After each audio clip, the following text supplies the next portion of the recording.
اعوذ باللہ من الشیطان الرجیم بسم اللہ الرحمن الرحیم الف لام میم ذالک الکتاب لا ریب فیہ صدق اللہ العظیم۔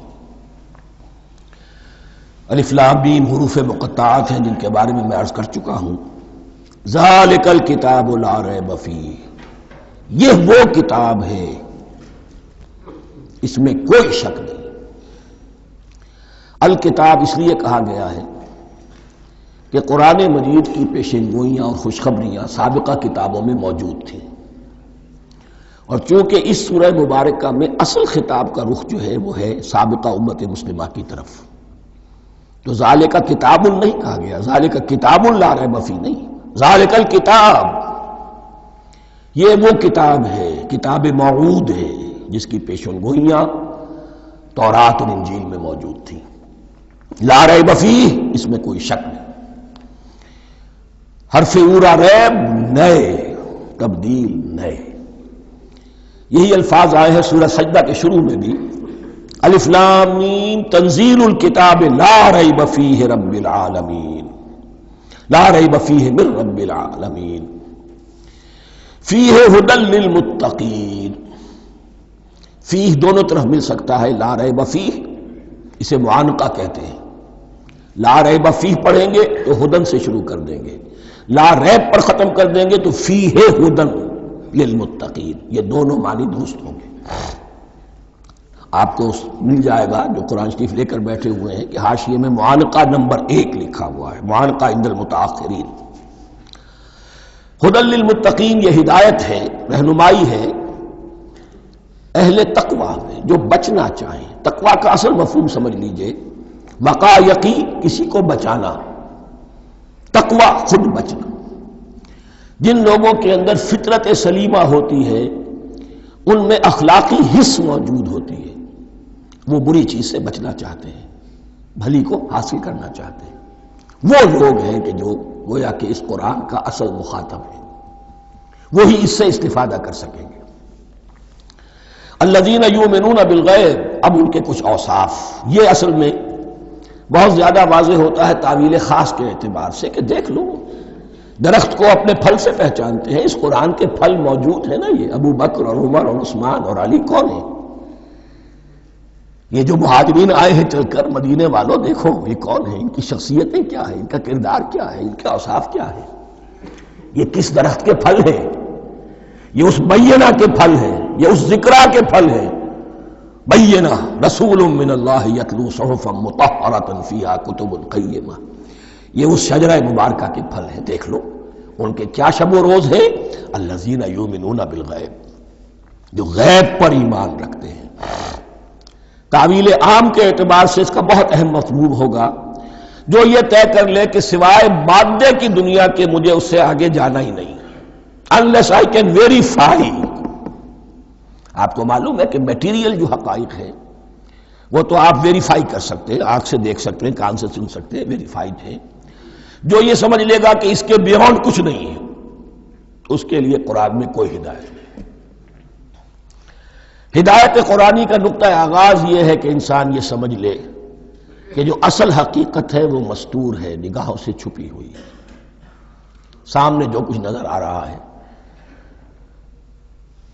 ایک انگلستان کے بہت بڑے فلسفی کی کتاب کا عنوان ہے appearance and reality, reality and appearance, Bradley کی اپیئرنس جو کچھ نظر آ رہا ہے یہ حقیقت نہیں، حقیقت اس کے پیچھے ہے۔ اور کنفیوشس کا ایک جملہ ہے جو بہت بڑا حکیم اور فلسفی تھا، چین کا بہت بڑا حکیم اور فلسفی، اور ہو سکتا ہے کہ نبی ہو، واللہ عالم، ہم کہہ نہیں سکتے۔ اس کی تعلیم بڑی اخلاقی تعلیم ہے، اور اس کا جملہ سنیے، یہ یؤمنون بالغیب کی اس سے زیادہ صحیح تشریح ممکن نہیں۔ There are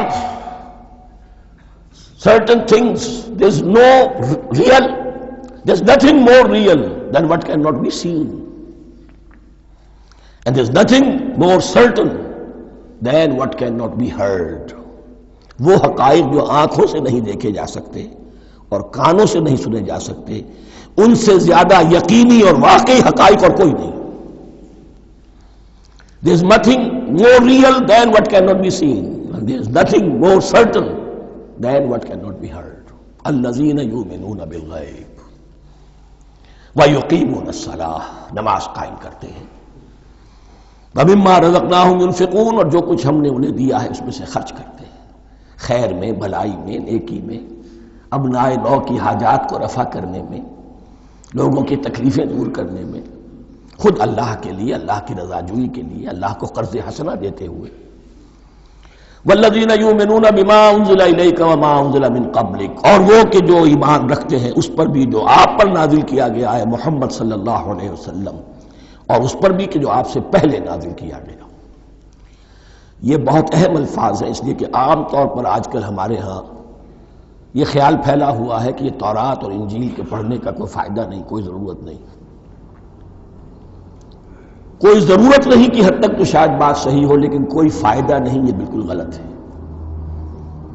یہ ابتدا ہے قرآن کی، اور کس قدر اہتمام کے ساتھ کہا جا رہا ہے، ایمان صرف قرآن پر نہیں، اس پر بھی کہ جو اس سے پہلے نازل کیا گیا۔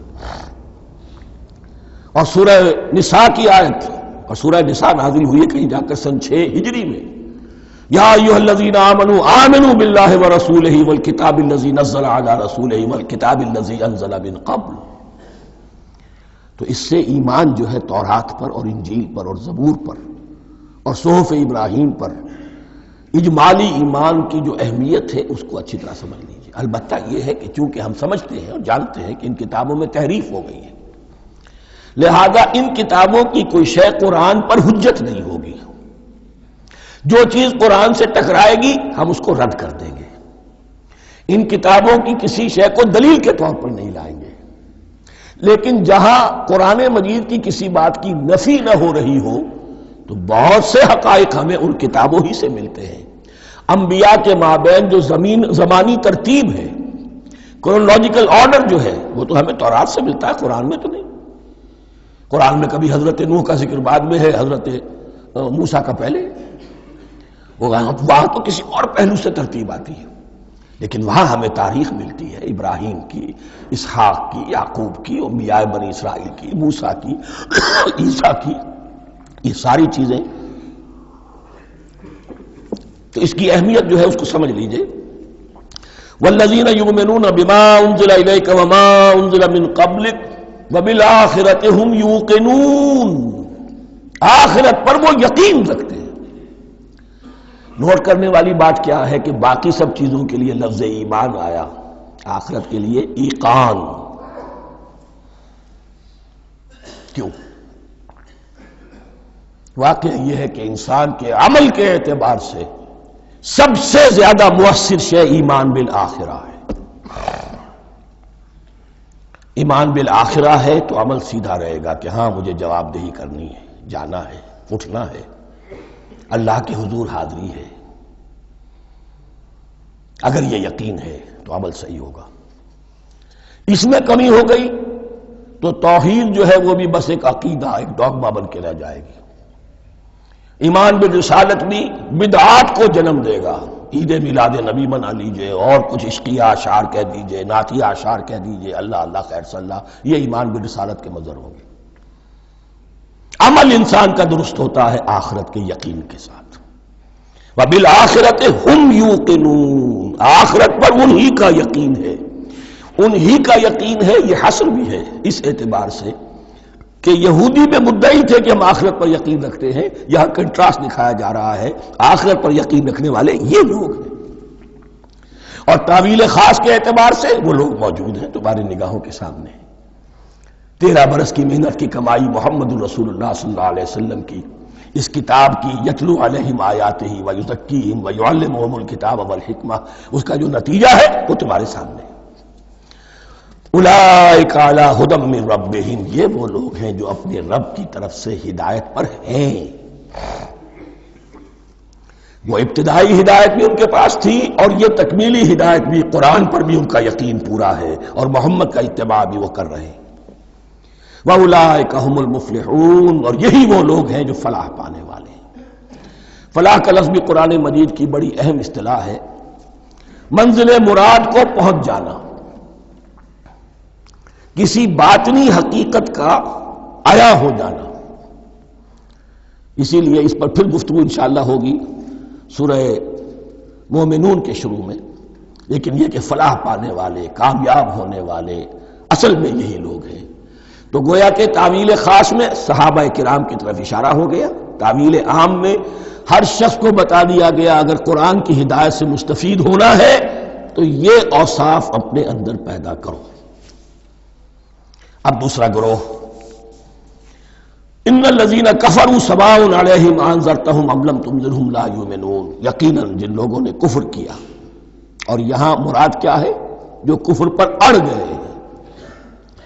اس کو ہم تعویل عام میں نہیں لے سکتے، اس لیے کہ اگر تو ہم اس کو عام میں لے لیں گے تو اس کے معنی تو یہ ہوں گے جس شخص نے کسی وقت کفر کیا اب وہ ہدایت پر آ ہی نہیں سکتا. نہیں، یہ بات نہیں ہے.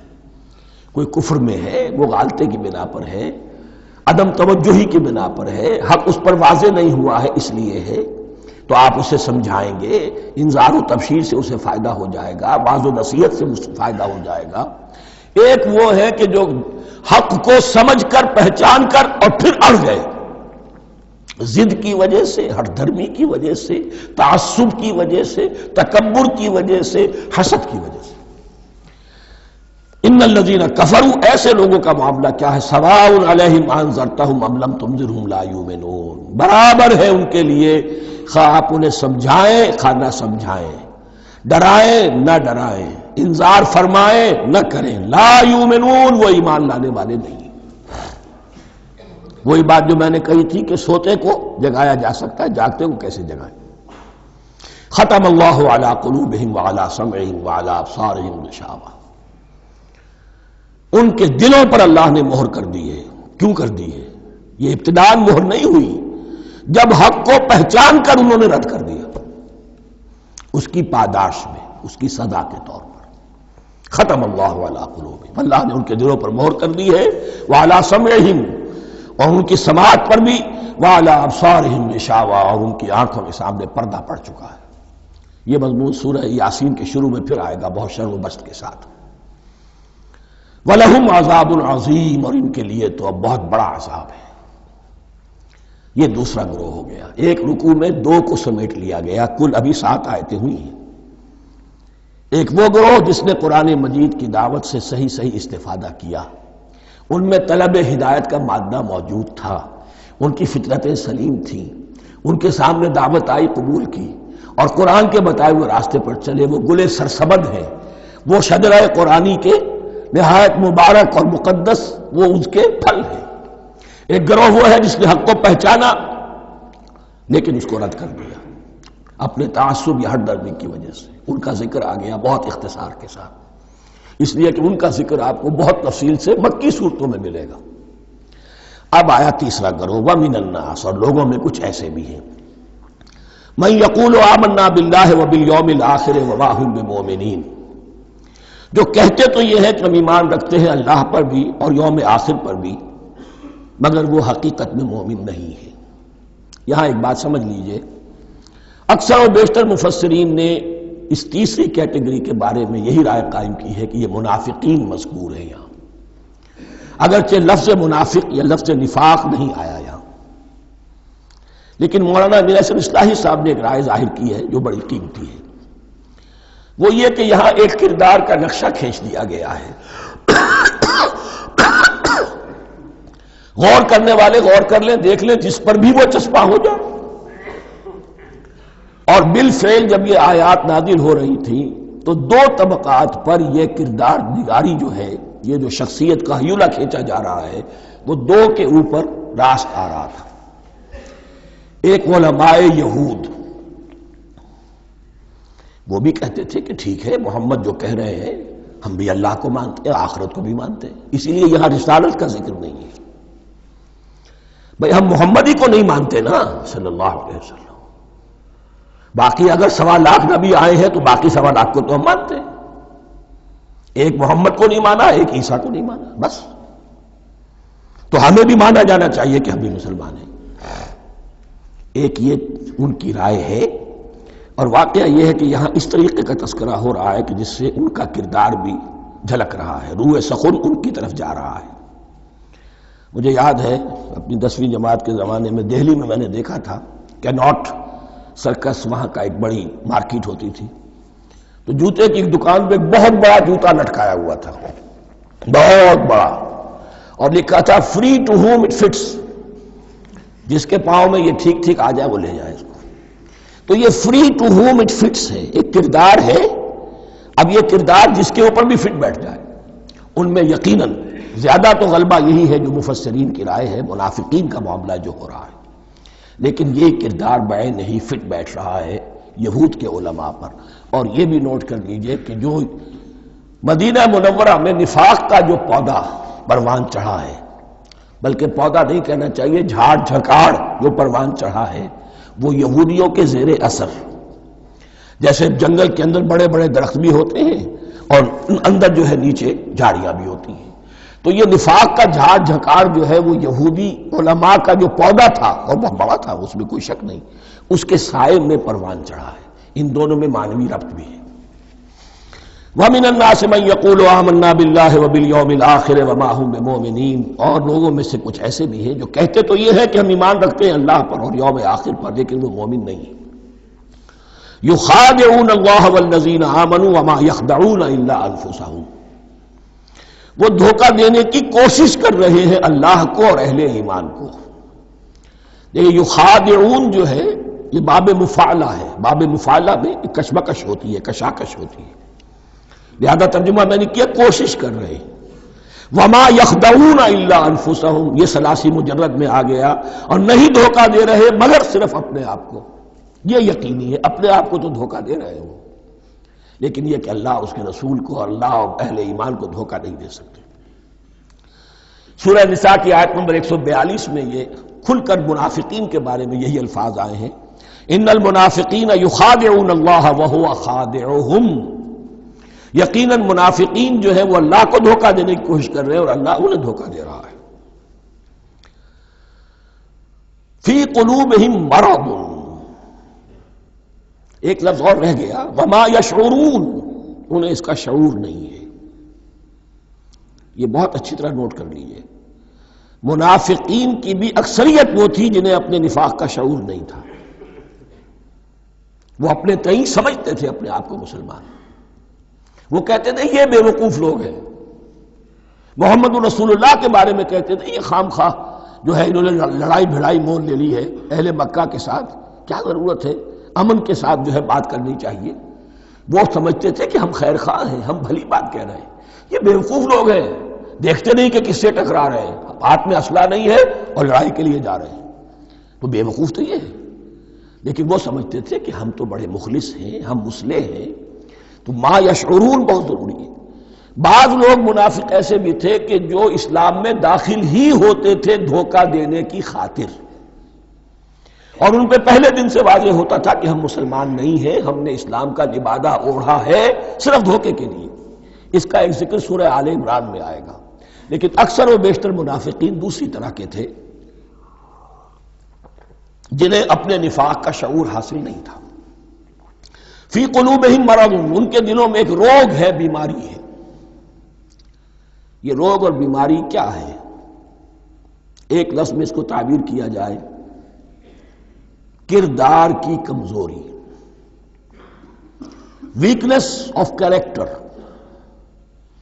ایک شخص وہ ہوتا ہے کہ جو سمجھتا ہے یہ حق ہے، حق سے بعد آباد، اب جو ہو سو ہو۔ ایک حق کو حق پہچان کر رد کر دیتا ہے، وہ کافر ہو گیا۔ ایک حق کو حق پہچان کر آیا تو صحیح، لیکن ویکنس آف کیریکٹر کی وجہ سے قوت ارادی کمزور ہے، آخرت بھی چاہتے ہیں، دنیا کو بھی ہاتھ سے دینے کو تیار نہیں، یہاں کا بھی کوئی نقصان نہ ہو اور آخرت کا بھی سارا بھلا ہمیں مل جائے۔ یہ وہ لوگ ہیں در حقیقت کہ اس کو کہا روگ۔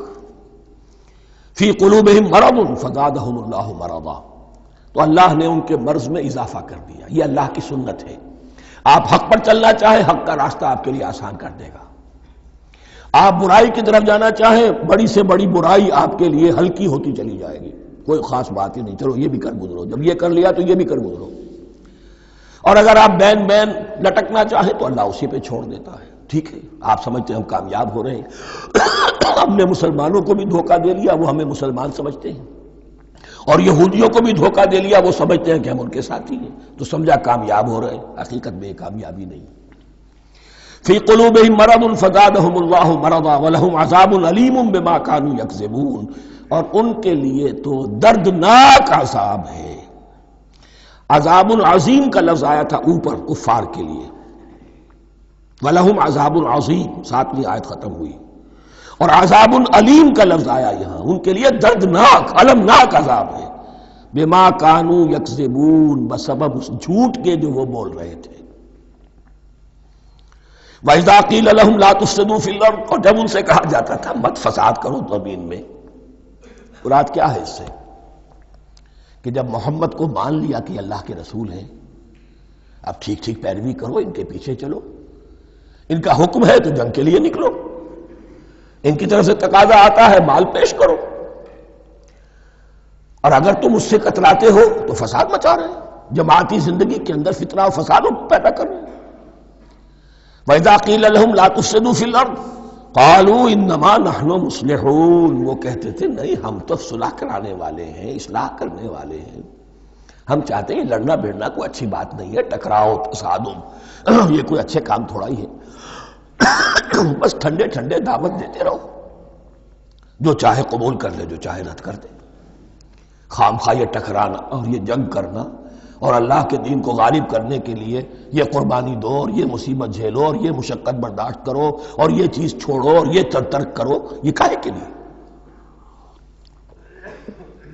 وَإِذَا قِيلَ لَهُمْ لَا تُفْسِدُوا فِي الْأَرْضِ قَالُوا إِنَّمَا نَحْنُ مُصْلِحُونَ أَلَا إِنَّهُمْ هُمُ الْمُفْسِدُونَ وَلَٰكِن لَا يَشْعُرُونَ، آگاہ ہو جاؤ کہ وہی ہے مفسد، فساد پھیلانے والے، اس لیے کہ محمد رسول اللہ کی دعوت ہے زمین میں اصلاح کے لیے، اس اصلاح کے لیے کچھ آپریشن کرنا پڑے گا، مریض اس درجے کو پہنچ چکا ہے کہ آپریشن کے بغیر اس کی شفا نہیں ہوگی، اب اگر تم اس کے راستے میں رکاوٹ بنتے ہو تو در حقیقت تم فساد مچا رہے ہو، لیکن تمہیں اس کا شعور نہیں۔ الا انہم ہم المفسدون ولکن لا یشعرون، پھر دیکھیے نوٹ کیجئے، شعور نہیں ہے، شعوری نفاق اور شے ہے، غیر شعوری نفاق ہے کہ جس کا یہ سارا تذکرہ ہو رہا ہے۔ وَإِذَا قِيلَ لَهُمْ آمِنُوا كَمَا آمَنَ النَّاسُ، اور جب ان سے کہا جاتا ہے ایمان لاؤ جیسے دوسرے لوگ ایمان لائے ہیں، آخر دیکھو دوسرے یہ اہل ایمان ہیں، جب بلاوا آتا ہے فوراً لبیک حاضر ہوتے، جو بھی ہو، یہ تم جو ہے آخر تم نے اور روش اختیار کی۔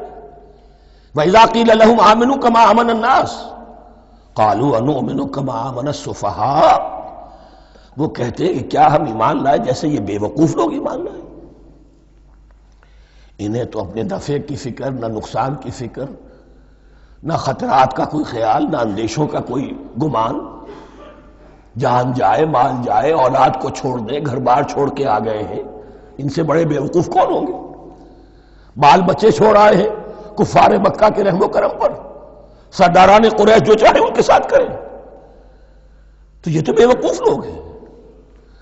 آج کل آپ کہتے ہیں ایسے ہی لوگوں کو فینیٹکس ہیں، یہ فینیٹکس ہیں، دیکھ بھال کر چلنا چاہیے، دائیں بائیں دیکھ کر چلنا چاہیے، نفع نقصان کا خیال کر کے چلنا چاہیے، چاہے حق ہے ٹھیک ہے، لیکن بہرحال اپنی مصلحتوں کو بھی اور اپنی اہل و عیال کی مصلحتوں کو بھی دیکھنا چاہیے۔ یہ لوگ تو معلوم ہوتا ہے کہ بالکل دیوانے ہو گئے، فینیٹکس ہو گئے۔ وَإِذَا قِيلَ لَهُمْ آمِنُوا كَمَا آمَنَ النَّاسُ قَالُوا أَنُؤْمِنُ كَمَا آمَنَ السُّفَهَاءُ أَلَا إِنَّهُمْ هُمُ السُّفَهَاءُ وَلَٰكِن لَا يَعْلَمُونَ، آگاہ ہو جاؤ کہ وہی بے وقوف ہے لیکن انہیں علم نہیں ہے۔ وہ صادق الایمان جو ایمان کی ہر تقاضے کو پورا کرنے کے لیے ہر وقت حاضر ہیں، ان سے بڑا عقل مند کوئی نہیں، ان سے بڑا سمجھدار کوئی نہیں، انہوں نے یہ جان لیا ہے کہ اصل زندگی آخرت کی زندگی ہے، یہ نہیں ہے، یہ تو عارضی ہے، کل نہیں آج ختم ہو جائے، آج نہیں ابھی ختم ہو جائے، کیا فرق پڑے گا؟ جانا تو ہے، اب نہیں تو کل، کل نہیں تو پرسوں، جانا تو ہے، تو عقل تو ان کے اندر ہے۔ الا انہم ہم السفہاء ولکن لا یعلمون وَإِذَا لَقُوا الَّذِينَ آمَنُوا قَالُوا آمَنَّا، اور جب یہ ملتے ہیں ان سے جو اہل ایمان ہیں تو کہتے ہیں ہم بھی ایمان رکھتے ہیں۔ اب یہ ان دونوں پر آئے گا۔ عام جو یہودی تھے وہ بھی کہتے تھے کہ ہم بھی تو آخر اللہ کو مانتے ہیں، آخرت کو مانتے ہیں، اور منافق تو تھے ہی جو رسول کو بھی مانتے تھے۔ وَإِذَا خَلَوْا إِلَىٰ شَيَاطِينِهِمْ، اور جب یہ اپنے شیطانوں کے پاس خلوت میں ہوتے ہیں، اور یہاں شیاطین سے مراد ہیں اہل کتاب یہود کے علماء، ان کے سردار، یا عبداللہ ابن ابی جو منافقین مدینہ کا سردار تھا۔ اگر وہ کبھی ملامت کرتا ہے دیکھو تم تو معلوم ہوتا ہے بالکل مسلمانوں میں شامل ہی ہو گئے پوری طرح سے، تمہیں کیا ہو گیا، تم ہر بات مان رہے ہو۔ اب انہیں یہ کچھ نہ کچھ اپنی وفاداری کا یقین دلانے کے لیے کہنا پڑتا تھا، نہیں ہم انہیں بیوقوف بنا رہے ہیں، ہم ان سے ذرا تمسخر کر رہے ہیں، ہم ہیں آپ کے ساتھ ہی، آپ فکر نہ کریں۔ اسی لیے یہ دو منہ ہونا، نفق کہتے ہیں سرنگ کو جس کے دو دروازے ہوتے ہیں، باقی زیر زمین ہے۔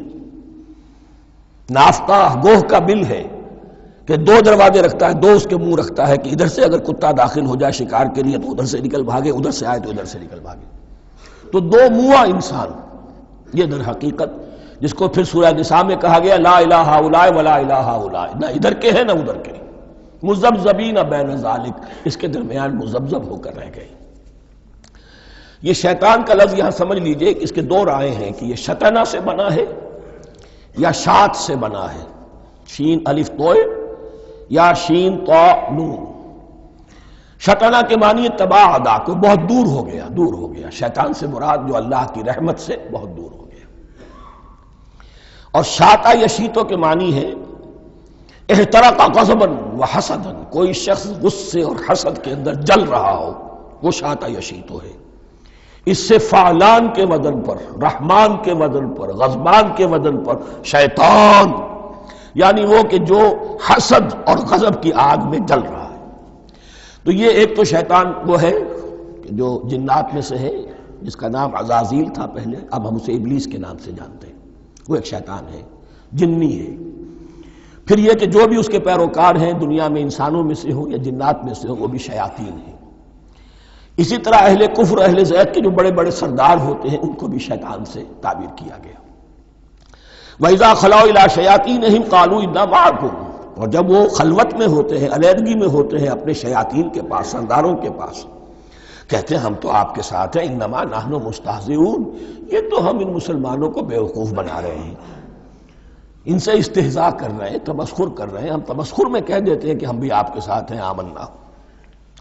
اللہ یستہزئ بہم ویمدہم فی طغیانہم یعمہون، حقیقت کیا ہے کہ اللہ ان کا مذاق اڑا رہا ہے اور ان کو ڈھیل دے رہا ہے کہ وہ اپنے عقل کے اندھے پن میں بڑھتے چلے جائیں۔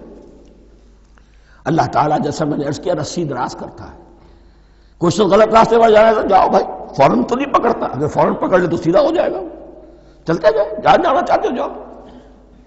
تو ان کو بھی رسی دراز کر رہا ہے اللہ، لیکن یہ کہ اللہ یستہزئ بہم، یہ سمجھتے ہیں کہ مسلمانوں کا مذاق اڑا رہے ہیں، اصل میں مذاق ان کا اڑ رہا ہے اللہ کے نزدیک۔ وَيَمُدُّهُمْ فِي طُغْيَانِهِمْ يَعْمَهُونَ، اب یہاں ذرا نوٹ کر لیجئے، یہ دو لفظ آئیں گے، عین میم اور ہا، امہ ہے کے ساتھ، ایک ہے عین میم اور یا، امج، تو عین اور میم تو مشترک ہے یا آخر میں فرق ہوگا، عین میم اور ہا ہوگا، اس کے معنی عقل کا اندھا، دل کا اندھا، آنکھیں تو ہے لیکن دل کا اندھا ہے، عقل کا اندھا ہے۔ اور عین میم یا جو آنکھوں کا اندھا ہو، عمیٌ اندھے، اعمیٰ اندھا۔ تو یہاں فرمایا انا معکم انما نحن مستہزئون، اللہ یستہزئ بہم ویمدہم فی طغیانہم یعمہون، اللہ ان کو اس جو ان کی عقل کے اندھے پن میں جو یہ بڑھتے چلے جا رہے ہیں، اللہ بھی ان کی رسی دراز کر رہا ہے تاکہ یہ جہاں تک جانا چاہتے چلے جائیں۔ اولئک الذین اشتروا الضلالۃ بالہدی، یہ وہ لوگ ہیں کہ جنہوں نے ہدایت کے عوض گمراہی خرید لی ہے۔ دیکھیے بڑا پیارا انداز ہے یہ، ایک شخص کے سامنے دونوں آپشنز تھے، ایک نے گمراہی کو چھوڑا، ہدایت لے لی، چاہے قیمت دینی پڑی، تکلیفیں اٹھانی پڑی، آزمائشوں میں سے گزرنا پڑا، قربانیاں دینی پڑی، ہدایت لی۔ اور ایک شخص نے ہدایت دے کر گمراہی لے لی ہے۔ آسانی تو ہو گئی، فوری تکلیف سے تو بچ گئے، لا الہ الا ولا الہ الا دونوں طرف سے اپنے آپ کو بچا لیا۔ لیکن حقیقت میں سب سے زیادہ گھاٹے کا سودا یہی ہے، اولئک الذین اشتروا الضلالۃ بالہدی، ہدایت دے کر اور ضلالت خرید لی ہے، فما ربحت تجارتہم، تو ان کی تجارت ان کے حق میں ہرگز مفید نہیں ہوئی۔ اب یہاں بھی دیکھیے، را با اور ہے ہا، ربحا اس کے معنی نفع، صحیح نفع، جائز نفع۔ را با اور وا ربا، وہ سود، وہ بھی اضافہ ہے، وہ بھی بڑھوتری ہے، لیکن وہ حرام ہے۔ ایک ہے تجارت کے اندر جو نفع ہو جائے وہ ربح ہے، را با اور ہا یہ نفع ہے جو جائز نفع ہے۔ را با اور وا ربا یہ کیا ہے؟ یہ سود ہے، یہ حرام ہے۔ را اور با مشترک ہے، آگے ہا آگے اور با اس کا فرق ہے۔ فما ربحت تجارتہم وما کانوا مہتدین، ان کی تجارت ان کے حق میں ہرگز مفید نہیں ہوئی اور نہیں ہے اب یہ ہدایت پانے والے۔ مثلہم، اب یہاں دو تمثیلیں آ رہی ہیں بڑی پیاری۔ پہلی تمثیل ہے کفار کے بارے میں، دوسری تمثیل ہے یہ بین والے لوگوں کے بارے میں۔ پہلوں کے لیے کیا تمثیل ہے؟ مثلہم کمثل الذی استوقد نارا، ان کی مثال اس شخص کی سی ہے جس نے آگ روشن کی۔ ایک نقشہ کھینچا جا رہا ہے، اندھیری شب ہے جدا اپنے قافلے سے ہے تو، تیرے لیے ہے میرا شعلہ نوا قندیل۔ اندھیری شب ہے، قافلہ بھٹک رہا ہے، کچھ لوگ بڑی ہمت کرتے ہیں، اندھیرے میں بھی ادھر ادھر سے لکڑیاں جمع کرتے ہیں اور آگ روشن کر دیتے ہیں۔ لیکن عین اس وقت جب آگ روشن ہوتی ہے کچھ لوگوں کی بینائی سلب ہو جاتی ہے۔ پہلے وہ اندھیرے میں اس لیے تھے کہ روشنی نہیں تھی، اب وہ اندھیرے کے اندھیرے میں رہ گئے کہ روشنی تو خارج میں آ گئی، اپنی اندر کی روشنی گل ہو گئی، بصارت سلب ہو گئی۔ یہ مثال ہے ان کفار کی کہ حضور کی آمد سے پہلے سب بھٹک رہے تھے، کوئی حقیقت واضح نہیں تھی، قافلہ انسانیت بھٹک رہا تھا اندھیری شب میں۔ محمد الرسول اللہ آئے، انہوں نے آگ روشن کر دی، اب راستہ کھل گیا، ہدایت واضح ہو گئی۔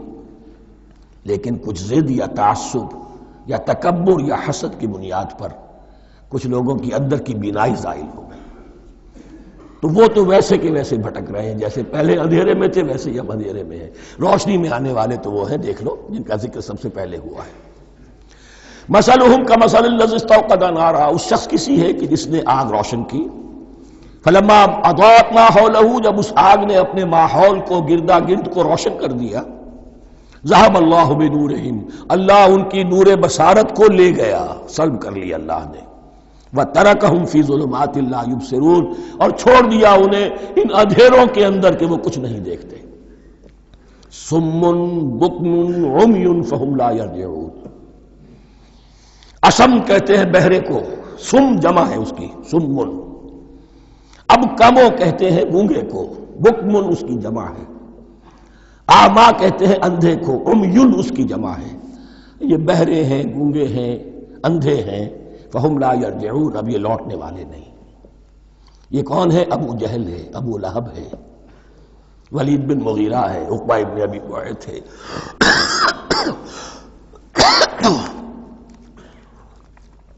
یہ سب کے سب ابھی زندہ ہے جب یہ آیات نازل ہو رہی ہیں۔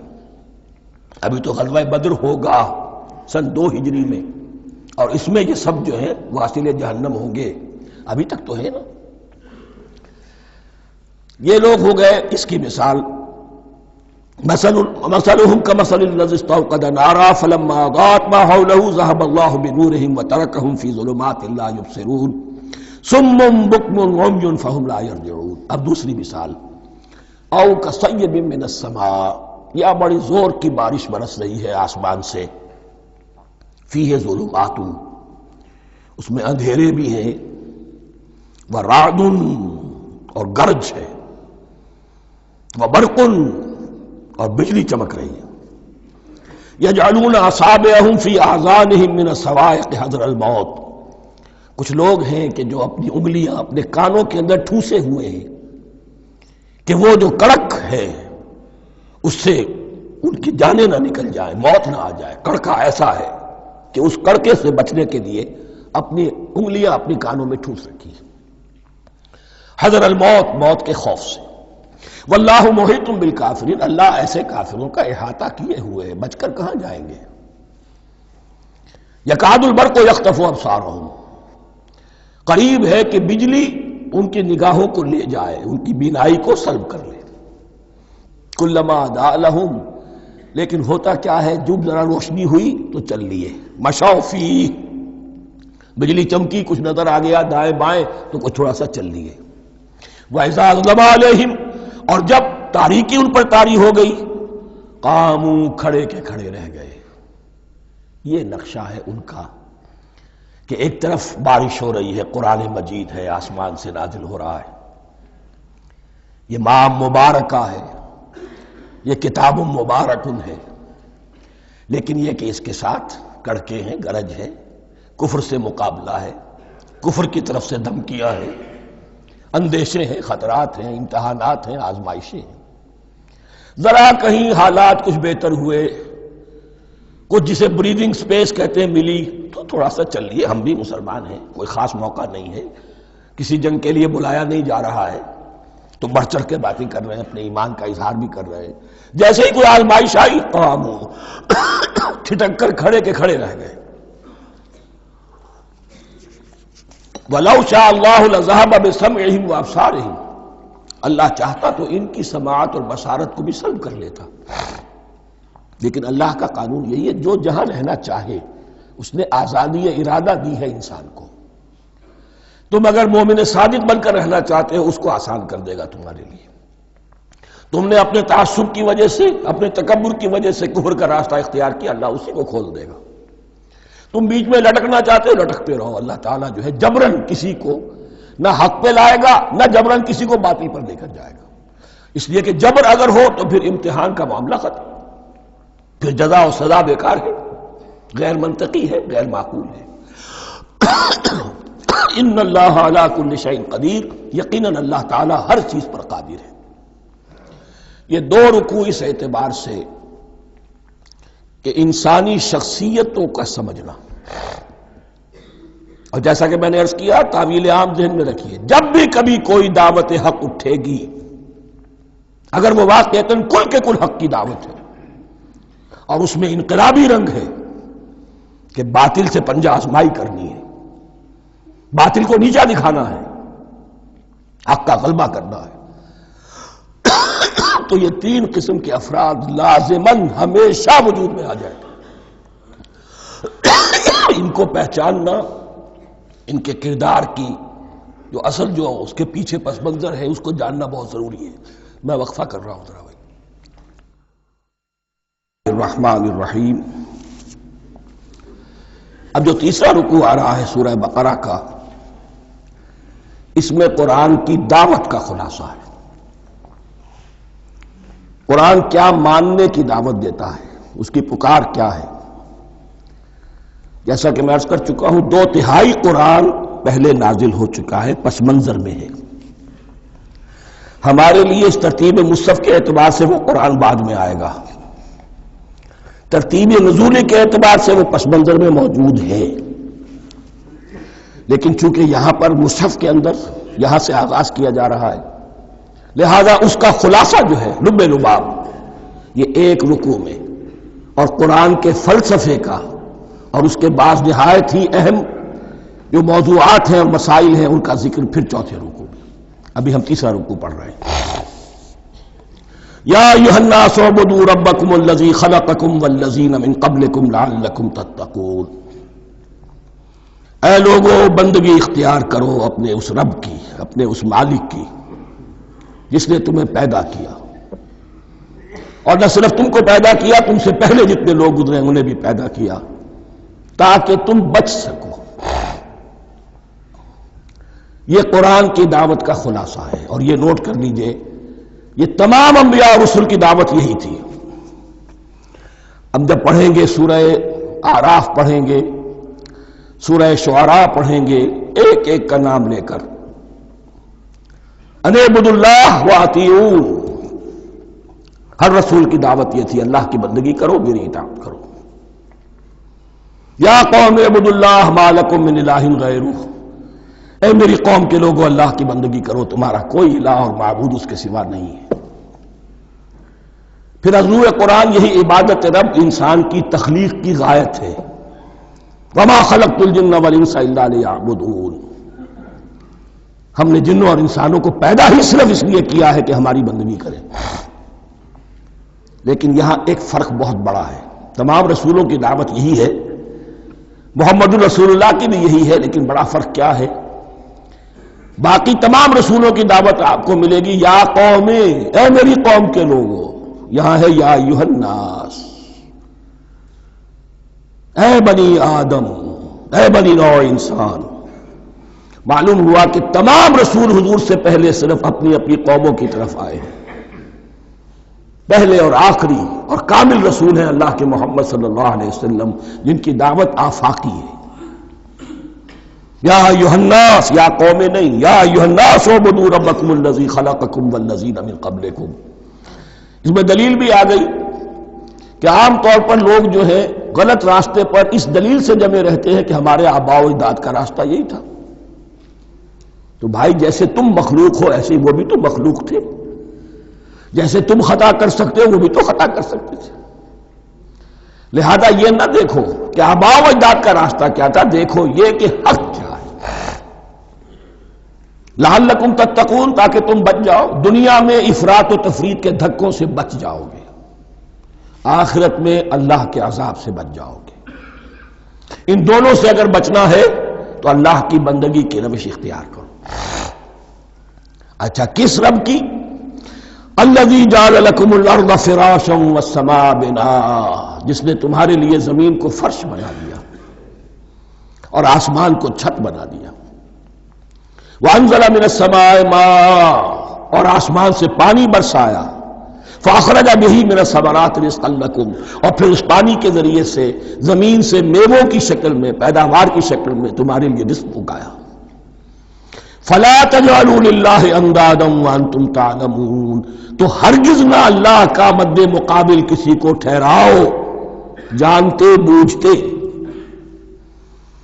وانتم تعلمون کا ایک مطلب یہ بھی ہے کہ تم بھی مانتے ہو کہ اس کائنات کا خالق اللہ کے سوا کوئی نہیں۔ اہل عرب بھی مانتے تھے، جو ان کے دیوی دیوتا تھے وہ سمجھتے تھے کہ یہ اللہ کے اوتار ہیں یا اللہ کے ہاں بہت یہ پسندیدہ ہیں، اللہ کے محبوب ہیں، اس کے اولیاء ہیں، اس کی بیٹیاں ہیں، لہذا یہ شفاعت کریں گے تو ہمارا بیڑا پار ہو جائے گا، ورنہ خالق وہ مانتے تھے اللہ ایک ہی ہے۔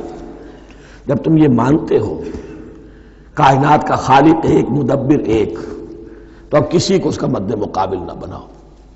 انداد ند کی جمع ہے، لا ضد لہ ولا ند لہ، اللہ کا کوئی مد مقابل نہیں۔ اس میں یہاں تک بات ہے کہ حضور اس درجے، اس توحید کی باریکیوں تک پہنچا کر گئے ہیں اس امت کو کہ کسی صحابی نے ایسے ہی کہہ دیا ما شاء اللہ و ما شئت، جو اللہ چاہے اور جو آپ چاہیں۔ حضور نے فوراً ٹوک دیا اجعلتنی للہ ندا، کیا تو نے مجھے اللہ کا مد مقابل بنا دیا ہے؟ اس کائنات میں مشیت صرف ایک کی چلتی ہے، کسی اور کی مشیت اس کی مشیت کے تابع پوری ہو جائے ہو جائے، لیکن مشیت مطلقہ صرف اس کی ہے۔ یہاں تک کہ حضور سے فرمایا گیا کہ اے نبی آپ کے لیے یہ ممکن نہیں ہے جسے چاہے ہدایت دے دے، انک لا تہدی من احببت ولکن اللہ یہدی من یشاء۔ اگر یہ اختیار میں ہوتا تو ابو طالب دنیا سے بغیر ایمان لائے نہ جاتے۔ فلا تجعلوا للہ اندادا وانتم تعلمون۔ اب ان دو آیتوں میں تو یوں سمجھیے توحید نظری بھی اور توحید عملی بھی۔ توحید عملی کیا ہے؟ بندگی صرف اسی کی ہو۔ اب آیا ہے رسالت کا معاملہ، وَإِن كُنتُمْ فِي رَيْبٍ مِّمَّا نَزَّلْنَا عَلَىٰ عَبْدِنَا، اگر تمہیں رسالت محمدی پر شک ہے صلی اللہ علیہ وسلم، اس کے کیا معنی ہے؟ کہ تمہیں اس قرآن کے بارے میں شک ہے جو ہم نے اپنے بندے پر نازل کیا ہے۔ اگر ہے شک فی الواقع، وَإِن كُنتُمْ فِي رَيْبٍ، اگر تمہیں واقعتاً شک ہے مما نزلنا علی عبدنا، اس پر جو ہم نے اپنے بندے پر نازل فرمایا ہے، فاتوا بسورۃ من مثلہ، تو لے آؤ اس جیسی ایک ہی صورت۔ یہ ہم کل پوری تفصیل سے دیکھ چکے ہیں کہ برسبیل تنزل یہاں پہنچے ہیں. پہلے 2 آیتیں میں نے آپ کو سنائی تھی، اس میں پورے قرآن کی مثال لانے کا چیلنج کیا گیا. پھر ایک آیت سنائی جس میں 10 صورتیں ہی لے آؤ. اب آخری درجے میں ایک صورت ہی بنا لا، اور ایک صورت تو سورۃ العصر کے مساوی بھی ہو سکتی تھی، سورۃ الکوثر کے مساوی بھی ہو سکتی تھی. وَادْعُوا شُهَدَاءَكُم مِّن دُونِ اللَّهِ إِن كُنتُمْ صَادِقِينَ، اور بلا لو اپنے سارے مددگاروں کو اللہ کے سوا، جن ہو انس ہو. اس لیے کہ قریش کا خیال یہ تھا کہ جو شعراء ہوتے ہیں ان کے پاس جن ہوتے ہیں، وہ جن انہیں سکھاتے ہیں، ورنہ عام آدمی تو یہ شعر نہیں کہہ سکتا. تو تمہارا اگر کوئی گمان ہے کوئی جنات سکھانے والے ہیں، کوئی انسان ہے، خطیب ہے، شعراء ہے، ادیب، سب کو جمع کر. ان کنتم صادقین. اب یہ ہے بہت ہی، جس کو میں نے کل کہا تھا، آپ کو یاد ہوگا، قرآن کا انداز کیا ہوتا ہے کہ وہ اپنے اندر جھانکنے کی دعوت دیتا ہے. یہ گویا کہ آنکھوں میں آنکھیں ڈال کر یہ کہا جا رہا ہے کہ حقیقت میں تمہیں کوئی شک نہیں ہے، یہ تم بات بنا رہے ہو صرف. اگر واقعتاً شک ہے تو آؤ میدان میں. حقیقت یہ ہے کہ تمہیں شک نہیں ہے. اگر تم سچے ہو فاتو بصورت من مثلہ، تو اس جیسی ایک ہی صورت بنا لاؤ. فإن لم تفعلوا، اب ذرا انداز دیکھیے تحدی کا اور چیلنج کا. پھر اگر تم یہ نہ کر پاؤ، وَلَن تَفْعَلُوا، اور ہرگز نہیں کر سکو گے. یہ چیلنج کون دے سکتا ہے؟ اللہ کے سوا کوئی نہیں دے سکتا. یہ انداز کسی کتاب کا نہیں ہے. ذَلِكَ الْكِتَابُ لَا رَيْبَ فِيهِ، یہ کسی کا نہیں ہے. فَإِن لَمْ تَفْعَلُوا وَلَن تَفْعَلُوا، پھر اگر تم نہ کر پاؤ اور تم ہرگز نہیں کر پاؤ گے، فَاتَّقُوا النَّارَ الَّتِي وَقُودُهَا النَّاسُ وَالْحِجَارَةُ، تو ڈرو اس آگ سے جس کا ایندھن بنیں گے انسان اور پتھر. اعدت للکافرین، کافروں کے لیے تیار کر لی گئی ہے، بھڑکا دی گئی ہے. پتھروں کا ذکر خاص طور پر کیوں ہے؟ 2 اس کے امکانات ہیں. آپ کو معلوم ہے کہ وہ جو پتھر کا کوئلہ ہوتا ہے اس کی آگ بڑی سخت ہوتی تھی، عام جو ہمارا یہ لکڑی کا کوئلہ ہوتا ہے اس کے مقابلے میں. اور دوسرے یہ بھی کہ چونکہ انہوں نے جو معبود تراش رکھے تھے وہ پتھر کے ہوتے تھے، تمہارے ساتھ ہی تمہارے ان معبودوں کو بھی جھونکا جائے گا اور وہ بھی جلیں گے، تاکہ تمہاری حسرت کے اندر اضافہ ہو. ان سے ہم دعائیں مانگا کرتے تھے، ان کے سامنے ماتھے ٹیکتے تھے، ان کے سامنے ڈنڈوت کرتے تھے، ان کو چڑھاوے چڑھاتے تھے. اب یہاں گویا کہ ایمان باللہ، توحید، ایمان بالرسالت اور ایمان بالآخرت. فاتقوا النار التي وقودها الناس والحجارة اعدت للكافرين وبشر الذين آمنوا وعملوا الصالحات، اور بشارت دے دیجئے اے نبی ان لوگوں کو کہ جو ایمان لائے اور جنہوں نے نیک عمل کیے، ان لهم جنات تجری من تحتها الانہار، کہ ان کے لیے وہ باغات ہیں کہ جن کے دامن میں ندیاں بہتی ہوں گی. لفظی ترجمہ ہوگا جن کے نیچے ندیاں بہتی ہوں گی. مراد اس سے کیا ہے؟ عام فطری باغ وہ ہوتے تھے کہ جس میں ذرا اونچائی پر جو ہے درخت لگے ہوئے ہیں اور دامن میں ندی بہ رہی ہے، تو اس سے خود بخود جو ہے وہ اریگیشن، نیچرل اریگیشن ہو رہی ہے، درختوں کے جڑوں تک پانی پہنچ رہا ہے. بہرحال ترجمہ آپ لفظی کریں، ان کے نیچے ندیاں بہتی ہوں گی یا یہ کہ جن کے دامن میں ندیاں بہتی ہوں گی. کلما رزقوا منها من ثمرۃ رزقا، جب بھی کبھی انہیں دیا جائے گا کوئی پھل رزق کے طور پر کھانے کے لیے جنت میں، قالوا هذا الذي رزقنا من قبل، وہ کہیں گے یہ تو وہی شے ہے جو ہمیں پہلے بھی ملتی تھی. اس کا ایک مفہوم یہ ہے، یہ جو نزل ہے، ابتدائی جو ہے دعوت ہے، ابتدائی ضیافت جو ہوگی اس میں وہی چیزیں کہ جو معروف ہے، جانی پہچانی ہے. یہ رمان، یہ دیکھیے یہ انار آ رہا ہے خوبصورت، یہ انگور ہے خوبصورت، یہ نخیل ہے، یہ نخل ہے، یہ رطب ہے، لیکن ذائقے کی کوئی نسبت و تناسب بھی نہیں ہوگا. وہ کہیں گے یہ وہی شے ہے جو ہمیں پہلے ملتی تھی. وَأُتُوا بِهِ مُتَشَابِهًا، مشابہ تو ہوگی وہ، لیکن ان کے ذائقے میں زمین و آسمان کا فرق ہوگا. اور ایک یہ بھی مفہوم لیا گیا کہ آخرت میں جنت میں بھی وہی میوے ملتے رہیں گے، لیکن ان کا ذائقہ بدلتا رہے گا. شکل وہ ہوگی لیکن ذائقہ وہ نہیں رہے گا کہ جس سے انسان کی بھی طبیعت بڑھ جاتی ہے ایک ہی شے کو کھاتے ہوئے.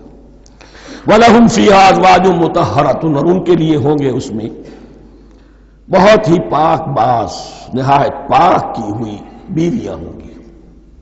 ازواج مطہرۃ وہم فیہا خالدون، اور اس میں رہیں گے ہمیشہ ہمیش. یہ تو تین جو اصول ہیں دین کے دعوت ایمان، توحید اور رسالت اور معاد، ایمان باللہ، ایمان بالرسول، ایمان بالآخرہ. اب ذرا کچھ ضمنی مسائل ہیں کہ جو بعض کفار کی طرف سے، بعض معتزلین کی طرف سے پیش ہوتے تھے، وہ کبھی بھی اس چیلنج کا مقابلہ تو نہ کر سکے، میدان میں تو نہ آ سکے. یہ بالکل ایسی بات ہے جیسے کسی مصور کی تصویر پر اعتراض کرنے والے تو بہت تھے. جب کہا گیا کہ ذرا یہ لیجیے قلم، اس کو ٹھیک کر دیجیے، یہ برش آپ کے ہاتھ میں دیتا ہوں، اب سب پیچھے ہٹ گئے. تو کوئی صورت قرآن کے مقابلے میں لانا وہ تو ان کے لیے ممکن نہیں تھی، لیکن ادھر ادھر سے اعتراضات کرنے کے لیے جو زبانیں کھلتی تھی ان میں سے ایک اعتراض نقل کیا جا رہا ہے. وہ یہ تھا کہ وہ کہتے تھے کہ قرآن مجید میں مکھی کی تشبیہ آئی ہے، یہ تو بڑی حقیر سی شے ہے. اعلیٰ کلام ہو اور اعلیٰ متکلم ہو وہ ایسی حقیر چیزوں کا تذکرہ نہیں کرتا. بیت العنکبوت مکڑی کا بھی ذکر ہے قرآن میں، اتنی حقیر شے کا، یہ کوئی اعلیٰ کلام نہیں. اس کا جواب دیا جا رہا ہے کہ اصل میں کہیں تشبیہ بیان کرنی ہے، تمثیل بیان کرنی ہے، تو دیکھنا یہ کہ جس شے کے لیے تشبیہ دی جا رہی ہے اس کی مناسبت والی شے ہو. شے کوئی بہت حقیر ہے تو کسی عظمت والی شے سے آخر کیسے تشبیہ دی جائے گی؟ وہ تو کسی حقیر شے سے ہی تشبیہ دی جائے گی تو جو اصل مقصد ہے تشبیہ کا وہ پورا ہوگا. ان اللہ لا یستحیی ان یضرب مثلا ما بعوضۃ فما فوقها، اللہ تعالیٰ کو تو اس میں کوئی جھجک نہیں ہے، کوئی شرم نہیں ہے کہ وہ مچھر کی مثال بیان کرے. تو اس سے اوپر، اب یا فوقہا میں دونوں معنی ہو جائیں گے، یعنی کمتر اور حقیر ہونے میں اس سے بھی بڑھ کر، یا یہ کہ اس سے اوپر کی کوئی شے اس کی مثال دینے میں اللہ کو کوئی جھجک نہیں. اس لیے کہ مکھی بھی بہرحال مچھر سے تو ذرا بڑی شے ہے. اس معنی میں بھی ہو سکتا ہے فوقہا، اور فوقہا اس معنی میں بھی کہ اس سے بھی حقیر ہونے میں اس سے بھی بڑھ کر. فَأَمَّا الَّذِينَ يَعْلَمُونَ فَأَمَّا الَّذِينَ آمَنُوا فَيَعْلَمُونَ أَنَّهُ الْحَقُّ مِنْ رَبِّهِمْ، تو جو لوگ صاحب ایمان ہیں وہ جان لیتے ہیں کہ یہ حق ہے ہمارے رب کی طرف سے. وَأَمَّا الَّذِينَ كَفَرُوا، اور جنہوں نے کفر کیا ہے، فَيَقُولُونَ مَاذَا أَرَادَ اللَّهُ بِهَذَا مَثَلًا، یہ کیا مثال اللہ نے دی، کیا ارادہ ہوا اللہ کا اس مثال کے ذریعے سے. ناک بہت چڑھا رہے ہیں، اعتراض کر رہے ہیں. اب جو آ رہا ہے اگلا جملہ وہ ہے بہت اہم، یضل بہ کثیرا ویہدی بہ کثیرا، اسی کے ذریعے سے اللہ بہتوں کو ہدایت دیتا ہے اور اسی کے ذریعے سے بہتوں کو گمراہ کرتا ہے. معلوم ہوا کہ ہدایت اور گمراہی اور ہدایت اور ضلالت انسان کی سبجیکٹو کنڈیشن کے اوپر دار و مدار ہے. اس کا آپ کے دل میں خیر ہے، بھلائی ہے، نیت صحیح ہے، طلب ہدایت، طلب علم، اس میں آپ سچے ہیں، آپ کو ہدایت مل جائے گی. دل میں زیغ ہے، کجی ہے، نیت میں ٹیڑھ ہے، فساد ہے، تو اسی کے ذریعے سے اللہ آپ کی گمراہی میں اضافہ کر دے گا. یضل بہ کثیرا ویہدی بہ کثیرا، لیکن اللہ کا یہ کسی کو ہدایت دینا اور کسی کو ضلالت دینا علل ٹپ نہیں ہے، کسی قاعدے اور قانون کے بغیر نہیں ہے. وما یضل بہ الا الفاسقین، نہیں گمراہ کرتا وہ اس کے ذریعے سے مگر صرف سرکش لوگوں کو، جن میں سرکشی ہے، تعلی ہے، تکبر ہے. اور ان کے اوصاف کیا ہے؟ الذین ینقضون عہد اللہ من بعد میثاقہ، جو توڑ دیتے ہیں اللہ کے ساتھ کیے ہوئے عہد کو. اور سب سے بڑا عہد یہ سورہ اعراف میں چل کر آئے گا، عہد الست. عالم ارواح میں ہم عہد الست کر کے آئے. الست بربکم قالوا بلا، کیا میں ہی نہیں ہوں تمہارا رب؟ تمام ارواح نے، میں بھی تھا، آپ بھی تھے، سب تھے، کل انسان، جتنے انسان دنیا میں آج تک آ چکے ہیں وہ بھی تھے، اور جو آنے ہیں ابھی قیامت تک وہ بھی تھے، لیکن تھے صرف ارواح کی شکل میں، جسم نہیں تھے. اور یہ میں آپ کو بتا چکا ہوں، مکمل وجود ہے انسان کا روحانی وجود. اولاً تخلیق اس کی ہوئی تھی، اسی سے آگے چل کر ایک بہت فلسفے کا بہت گہرا مضمون آ رہا ہے آگے چل کر. وہ جو عہد الست اورثت بربکم قالوا بلا، انہوں نے اس عہد کو توڑا، اللہ کو اپنا مالک اور خالق اور اپنا حاکم جاننے کی بجائے خود حاکم بن کر بیٹھ گئے. الیس لی ملک مصر، کیا مصر کی بادشاہی میری نہیں ہے؟ I am the sovereign, we are sovereign, popular sovereignty. بغاوت، سرکشی، فاسق. وما يضل به الا الفاسقين الذين ينقضون عهد الله من بعد ميثاقه ويقطعون ما امر الله به ان يوصل، اور کاٹتے ہیں وہ چیز جسے اللہ نے جوڑنے کا حکم دیا ہے. اللہ نے صلہ رحمی کا حکم دیا ہے، یہ قطع رحمی کرتے ہیں. مال کی طلب میں بھائی بھائی کو ختم کرتا ہے، اس کے مال کو ہتھیانے کے لیے، اپنی ذاتی اغراض کے لیے تمام اخلاقی حدود جو ہے انسان پسو پیش ڈال دیتا ہے. اپنا تکبر، اپنے لیے تعلی. الذین، آپ دیکھیے نوٹ کیجئے، اس میں ہماری شریعت کا فلسفہ یہ ہے، ایک تعلق ہے اللہ کا بندے کے ساتھ، حقوق اللہ، ایک ہے بندوں کا بندوں کے ساتھ، حقوق العباد. اللہ کا حق کیا ہے؟ اسے حاکم اور مالک، اور حاکم سمجھو، الملک سمجھو، خود اس کے بندے بنو. انسانوں کا حق کیا ہے؟ کونوا عباد اللہ اخوانا، سب آپس میں بھائی بھائی اللہ کے بندے بن جاؤ. اور اس میں سب سے اہم ترین رحمی رشتہ ہے، سگے بھائی، سگے بھائی بہنیں، پھر دادی، دادی کے اوپر جا کر وہ کزنز آ جائیں گے، پر دادی پر جا کر اور جمع ہو جائیں گے، یہاں تک کہ آدم و حوا پر تمام انسان جمع ہو جائیں گے. تو رحمی رشتے کی بڑی اہمیت ہے. تو وہ فاسقین کے جو توڑتے ہیں اللہ کے عہد کو، اس کو مضبوطی سے باندھنے کے بعد، وَيَقْطَعُونَ مَا أَمَرَ اللَّهُ بِهِ أَن يُوصَلَ وَيُفْسِدُونَ فِي الْأَرْضِ، انہی دونوں چیزوں کے نتیجے میں زمین میں فساد پیدا ہوتا ہے. یا اللہ کی اطاعت سے باغی ہو گئے، اور یا آپس میں ایک دوسرے کی گردنیں کاٹنے لگے. اولئک ھم الخاسرون، یہی لوگ ہیں جو بالآخر خسارے میں، آخری اور دائمی خسارے میں رہنے والے ہیں. کیف تکفرون باللہ وکنتم امواتا، تم کیسے کفر کرتے ہو اللہ کا؟ بڑا پیارا انداز ہے. وکنتم امواتا، تم مردہ تھے، فاحیاکم، تمہیں زندہ کیا، ثم یمیتکم، پھر تمہیں مارے گا، ثم یحییکم، پھر جلائے گا، ثم الیہ ترجعون، پھر تم اس کی طرف لوٹ جاؤ گے، لوٹا دیے جاؤ گے. یہاں وہ بات آ گئی جو آج نگاہوں سے بالکل اوجھل ہو چکی ہے. یہ ہم دنیا میں آنے سے پہلے مردہ تھے، کیا مانی؟ یہ مضمون آ کر اصل میں سورہ غافر یا سورہ مومن میں چل کر اس کی پوری وضاحت ہوگی. لیکن چونکہ یہاں تذکرہ ہو چکا ہے عہد الست کا، ہماری پہلی تخلیق ہوئی عالم ارواح میں، ارواح کی صورت میں، پھر ہمیں سلا دیا گیا، وہ ہماری پہلی موت تھی. مردہ جو ہے معدوم نہیں ہوتا، مردہ ہوتا ہے، بے جان ہوتا ہے، سویا ہوا ہوتا ہے، اور موت کو اور نیند کو تشبیہ دی گئی ہے. پھر ہمیں اس جسد کے ساتھ یہاں زندہ کیا گیا، پھر موت طاری ہوگی، پھر ہمیں زندہ کیا جائے گا. یہ آیت جیسا کہ میں نے عرض کیا بہت بڑی اور بڑی گہری حکمت اور فلسفہ قرآن کی آیت ہے. کیسے اللہ کا انکار کرتے؟ کنتم اموات، تم مردہ تھے، سوئی ہوئی ارواح کی شکل میں تھے. فاحیاکم، تمہیں جگایا اس جسد کے ساتھ، زندہ کیا. ثم یمیتکم ثم یحییکم، پھر تمہیں مارے گا. ثم الیہ ترجعون، پھر تم اس کی طرف لوٹا دیے جاؤ گے. اور اب اس کے بعد جو آخری آیت ہے، هو الذی خلق لکم ما فی الارض جمیعا، اس نے تمہارے لیے بنایا ہے جو کچھ بھی زمین میں ہے. اس میں خلافت کا مضمون آ گیا. حدیث میں آتا ہے انما الدنیا خلقت لکم وانتم خلقتم للآخرہ، یہ دنیا تمہارے لیے بنائی گئی ہے، تم آخرت کے لیے بنائے گئے ہو. هو الذی خلق لکم ما فی الارض جمیعا، اس لیے کہ اگلی آیت پھر آ رہی ہے خلافت کی آیت. سارا کچھ زمین میں یہ بستر جو بچھایا اور یہ کائنات کو زمین کو سجایا تمہاری خلافت کے لیے.